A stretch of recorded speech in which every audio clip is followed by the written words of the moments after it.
Magandang araw! Welcome sa aking kusina. Ayan naman po ang ulam for today. Nandyan na po ang mga ingredients niya sa aking screen at dalawa nga po ang aking lulutuin. Kaya dalawang dish ang nakalagay dyan.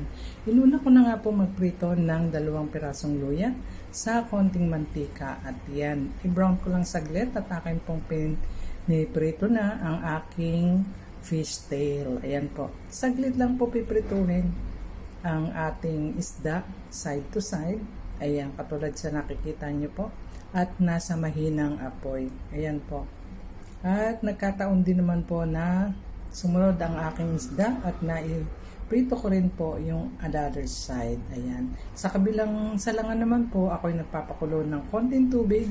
Mainit na tubig na pong nilagay ko. May luya at may green onions. Timplado na po yan ng konting oyster sauce at soy sauce. At akin na pong inilagay ang isda pagkaprito.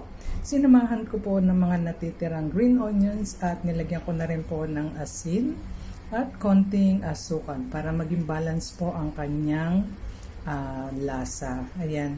Ganyan lang po kasimple ang aming ulam. Akin pong tatakpan ng mga 5 minutes o i-reduce lang konti ang kanyang sabaw. Ayan po ang aking braised fish tail with green onions and ginger.